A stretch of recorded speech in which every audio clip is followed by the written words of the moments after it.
Hugh, I want to begin with you. You're a regular at Davos. You and I have talked in Davos before. What's your ask of the Davos community this year? Well, this year, and firstly, thank you, Mallika, and thank you to Bloomberg for having us. It's really an honor to be with you today. And Global Citizen, for those of you who aren't familiar, is the world's largest movement of citizens taking action for the eradication of extreme poverty within our lifetime. So for the last several years, we've taken a step back regarding our work on the continent of Africa.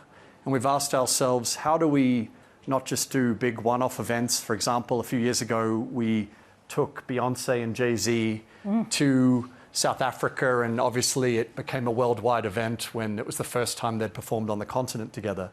But this year we took a step back and we said, we don't want to do one-offs like that. We want to build something sustained.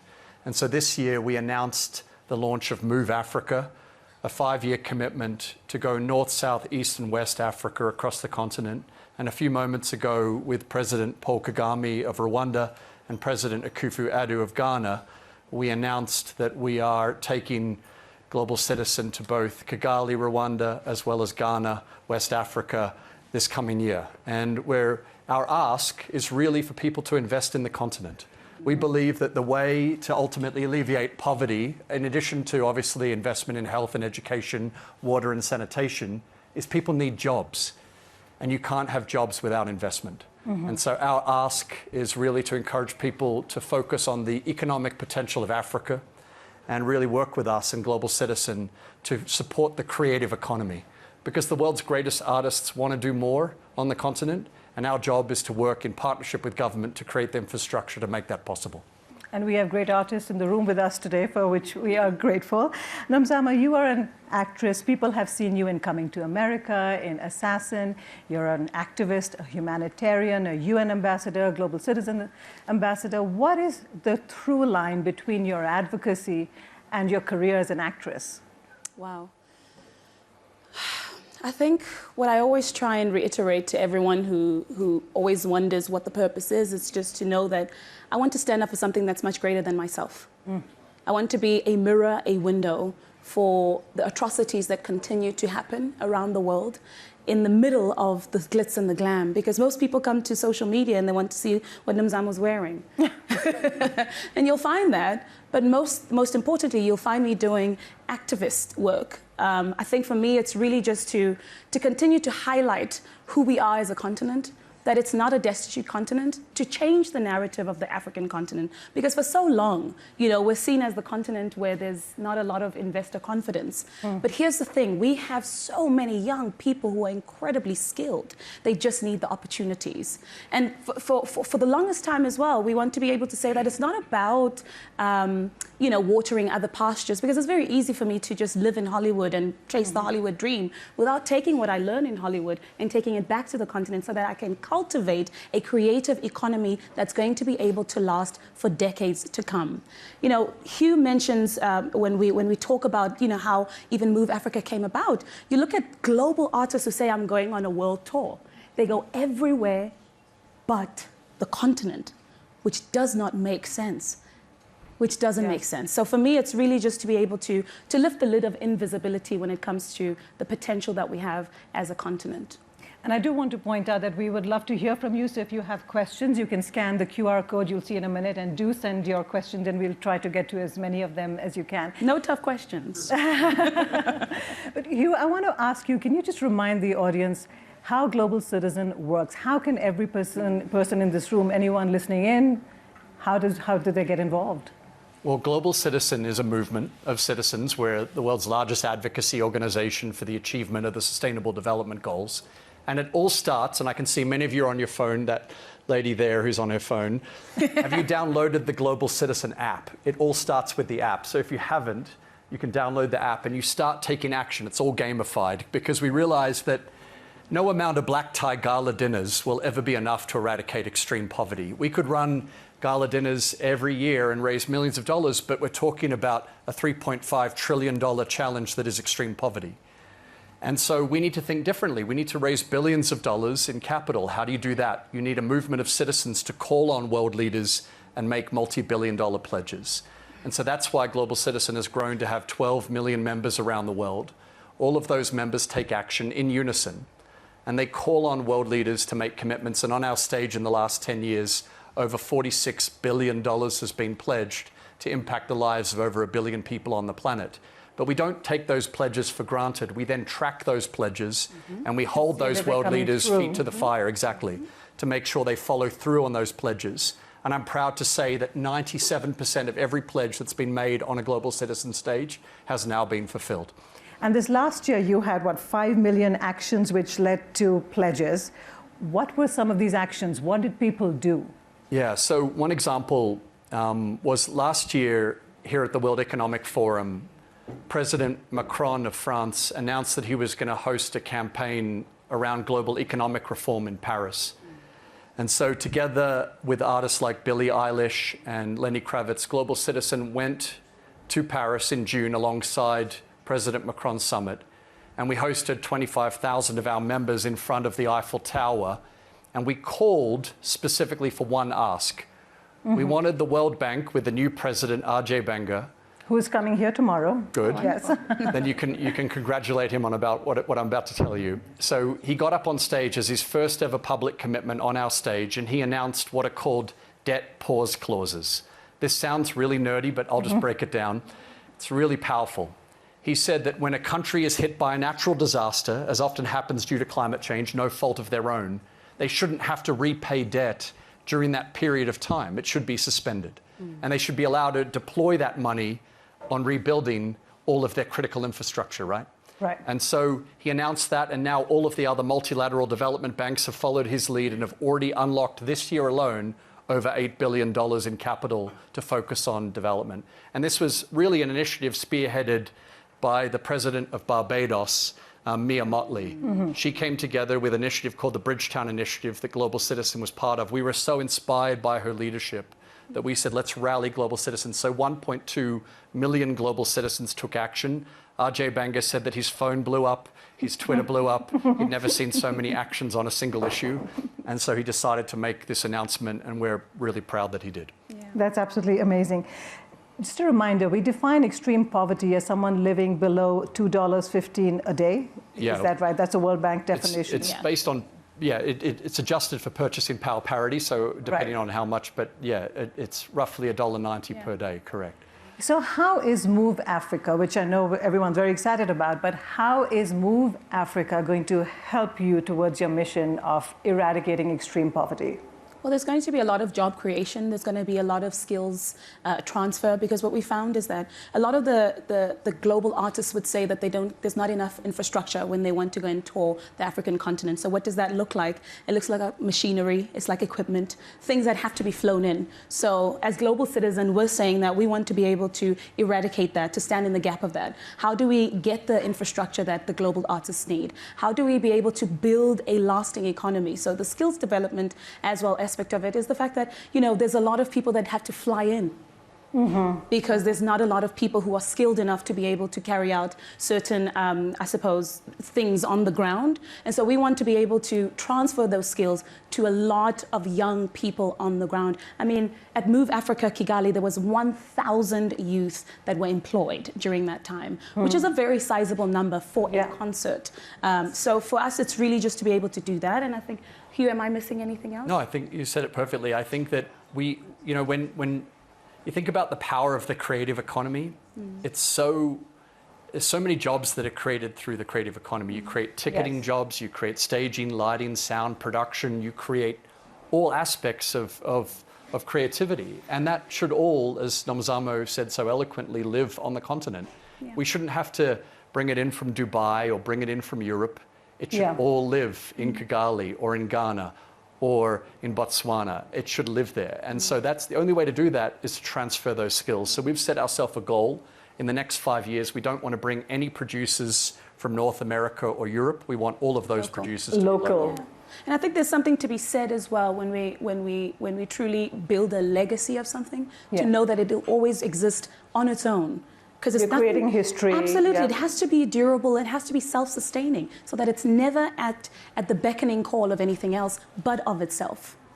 Now, trying to eradicate extreme poverty, it requires tackling a very complex web of income, of employment, of education, of health.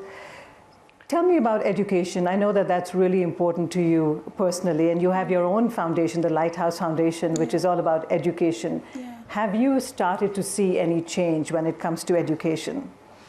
Absolutely. I think the main thing for us is really to build schools. And when you build schools or give uniforms to kids and you're putting brand new school shoes on a kid who's been walking to school barefoot, there's a restoration of dignity there. Yes. There's a pride. There's an excitement to go to school because we have fresh walls. I mean, I don't know about everybody else, but when we had fresh paint in our classrooms, we were excited, like math class, oh my goodness, and no one was excited for maths, right? But it's really just about to really invigorate the excitement for kids, for them to be able to also be motivated to go to school. So we've seen a huge influx when it comes to young girls, especially because, you know, young girls in your West Africa and sorry, not West Africa, in Central Africa, are used as weapons of war. Yes. They're kept at home. Yes. You know, mothers still don't see the value of education. So in the SADC region, it's a different story. You know, there's different motivations for young girls. So we want to be able to continue to build more schools. The infrastructure is very important, quality education as well, but also the fourth industrial revolution, which is what the world is in right now. Kids need to be in a digitalized classroom so that they can be equal contenders when they go to the universities, whether they go to the Ivy Leagues of the world or even universities on the African continent. They have to be equal players in the classroom alongside their other counterparts who may have gone to private schools. So it's quite a complex situation, but it's not impossible. It's hard, but it's not impossible. We have to come up with creative and innovative ideas on how to transform the schooling systems across the continent, and that's what we're doing. But of course, there's also the eradication of debt. A lot of students, as is on a global scale, are faced with a lot of student debt. And I'm a firm believer in using all my networks. And I'm a spokesmodel and a brand ambassador for all these fancy brands. And they all know that if we're going to have Nomzamo on board to be our face and hold the cream up, we got to give her money to go and eradicate student debt. Well done. So it's really just using the power of my networks and the power of collaboration as well, because you find that a lot of private sector wants to do good. In fact, even philanthropy, even you know, very wealthy individuals, they want to do good. Sometimes they just don't know how to. And I have all the creative ideas on how to save the planet. Well, talking about saving the planet, I mean, education, income generation, education, that's been very important to you. But I know that climate is now very important to you at Global Citizen. And this evening, we are going to focus on climate issues here at Bloomberg House. So tell us about how Global Citizen is approaching climate. Well, we had a very active delegation at the COP negotiations, and we've taken very seriously the question of, because obviously climate is about inputs and outputs, right? You need to make sure that corporations commit to the race to zero, and we had many of the world's largest corporations stand on stage at Global Citizen and announce their commitments to halve their carbon emissions by 2030 and become net zero by 2050. So we had Amex, Starbucks, so many of the world, Cisco, so many of the world's largest corporations chose the Global Citizen stage to make that announcement. But we also need to commit to ultimately ensuring that countries reduce their carbon emissions overall and stop polluting. I'd say that the transition and the announcement away from fossil fuels that was made at COP was a step in the right direction. The thing it didn't have was any measurability, right? They said we're going to transition away with no specific time-bound target. If you can't measure it, you can't achieve it. Right. And so I believe that the next step is not just nice sentiments around moving away from fossil fuels, but actually the complete eradication of fossil fuels in time. And you can see a great example here in Europe. Europe just recently surpassed more energy generated from wind turbines than from coal. A phenomenal achievement, just from wind, not to mention solar and others. Just wind surpassed coal. It is possible. We often think that, okay, we're going to need to have dirty coal our entire lives. It's just not true. We've got to change the way subsidies work. And I would call immediately on the World Bank to halt any of their fossil fuel subsidies and divert them towards clean energy, because Europe's already proven it is possible. I come from Australia. We have so much natural sunlight. We could be the solar power, energy provider for the world. And so let's invest. And already state governments like South Australia are already doing just that. They partnered with Elon Musk to achieve that outcome. It is possible. We just need visionary leadership. Yeah. So my call to every head of state would be stop subsidizing fossil fuels, divest from fossil fuels in your pension funds, and focus much more on a transition to clean energy. Europe has done it. We all can do it. Yeah. Now, in the last couple of years, we've had successive economic shocks. We've had the pandemic. Pandemic pushed over 100 more million people into poverty.